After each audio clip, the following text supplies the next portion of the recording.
देखो दिल्ली, देखो चमकती हुई दिल्ली है, पेरिस जैसी दिल्ली है। देखो ये दिल्ली है, चमकती हुई दिल्ली है, पेरिस जैसी दिल्ली है। 5 दिन पहले यानी 15 जनवरी को राहुल गांधी दिल्ली के रिठाला इलाके में आए थे। वहां राहुल रिठाला में फैली अव्यवस्था, टूटी सड़कें, गंदे नालों की ओर इशारे कर बता रहे थे कि आम आदमी पार्टी ने जिस दिल्ली के सपने दिखाए थे उसका असली चेहरा ये है। तमाम समर्थकों और मीडिया चैनलों के माइक उनकी तरफ थे। दिल्ली में 5 फरवरी को चुनाव है। लोकसभा चुनाव में गठबंधन की साथी रही आम आदमी पार्टी फिर उसकी सबसे बड़ी प्रतिद्वंदी है। वही आम आदमी पार्टी जिसने 2013 में कांग्रेस का 15 साल का शासन खत्म कर दिया था, अपने आंदोलन से मनमोहन सरकार को नुकसान पहुंचाया था और 2022 में पंजाब विधानसभा चुनाव में करारी हार का स्वाद चखाया था। लोकसभा चुनाव नतीजों के बाद फिर कांग्रेस और आम आदमी पार्टी में तल्खी है। महागठबंधन इंडिया ब्लॉक से आम आदमी पार्टी को समाजवादी पार्टी, टीएमसी और उद्धव ठाकरे गुट की शिवसेना के समर्थन के बाद कांग्रेस और भी टेंशन में है। कांग्रेस की एक लड़ाई महागठबंधन के अंदर तो दूसरी दिल्ली चुनाव का रण है। ऐसे में कांग्रेस की दिल्ली विधानसभा चुनाव को लेकर तैयारी कैसी है? टिकट वितरण और कांग्रेस की सक्रियता से लग रहा है कि इस बार पार्टी सीरियस है और अपनी खोई जमीन वापस पाने के लिए बेताब है।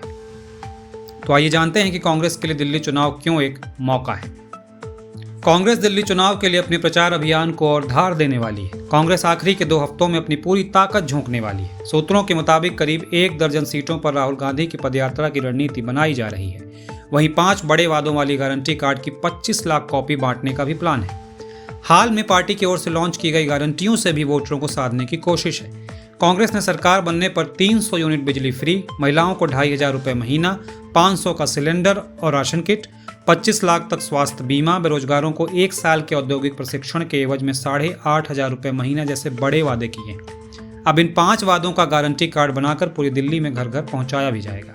यही नहीं, प्रचार के आखिरी 2 हफ्तों में राहुल गांधी, प्रियंका गांधी और मल्लिकार्जुन खड़गे की सभाओं का कार्यक्रम तय किया जा रहा है।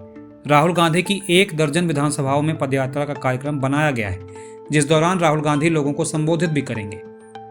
राहुल गांधी की टीम उनके कुछ औचक दौरे का कार्यक्रम भी बना रही है, जिसके जरिए वो केजरीवाल सरकार की पोल खोलने की कोशिश करेंगे। प्रियंका गांधी भी कुछ रोड शो कर सकती हैं। खड़गे, सचिन पायलट समेत कई और राष्ट्रीय नेताओं की सभाएं होंगी।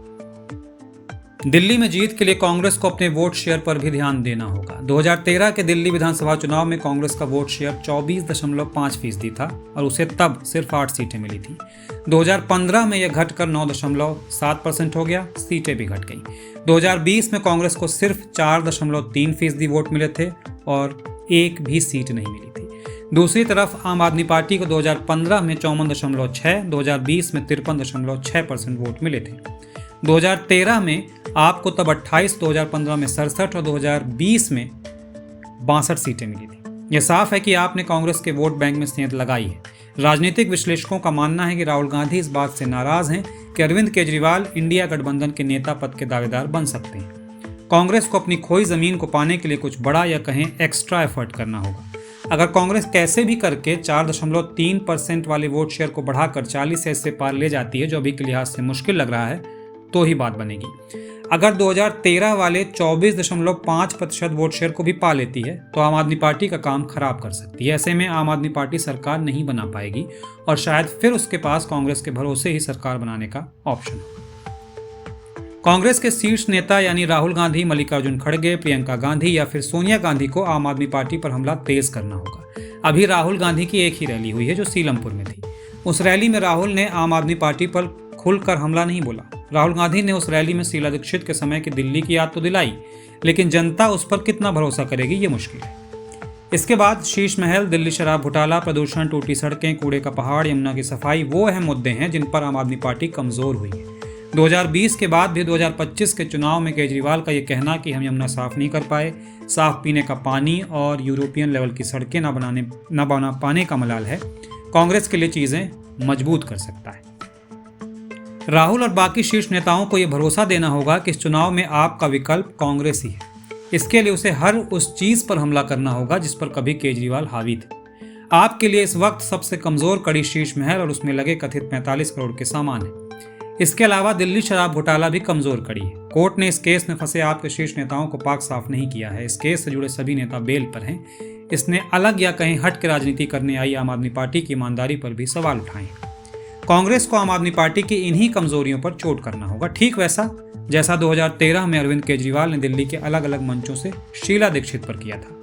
इसके लिए आम आदमी पार्टी पंजाब में किए अधूरे वादे जैसे महिलाओं को 1000 रुपये न दे पाना, ड्रग्स के खिलाफ कमजोर लड़ाई, किसानों में गुस्सा, पुरानी पेंशन स्कीम को लागू न कर पाना, इसको भी कांग्रेस ढाल बनाकर लड़ सकती है क्योंकि जंग और प्यार में सब जायज है। दिल्ली चुनाव की जीत या अच्छा प्रदर्शन कांग्रेस को इंडिया गठबंधन में कमजोर होते पक्ष को भी मजबूत करेगा। अभी ममता बनर्जी, अखिलेश यादव और उद्धव ठाकरे, शरद पवार, केजरीवाल को समर्थन दे रहे हैं। आप पहले ही कांग्रेस को गठबंधन से निकालने पर शिकायत कर चुकी है। जम्मू कश्मीर के सीएम उमर अब्दुल्ला भी ईवीएम पर कांग्रेस को सुना चुके हैं। ऐसे में दिल्ली में जीत का टॉनिक पाकर कांग्रेस फिर एक बार अपने विपक्ष के साथियों को बता सकती है कि उसका खेल अभी खत्म हुआ नहीं है। दिल्ली चुनाव की जीत कांग्रेस को बिहार चुनाव में और अधिक एनर्जी से लड़ने की प्रेरणा भी देगी। वहां एनडीए बनाम इंडिया होगा। दिल्ली की जीत या अच्छा प्रदर्शन करने पर सीट बंटवारे या रणनीति बनाने में भी वहां मदद मिलेगी।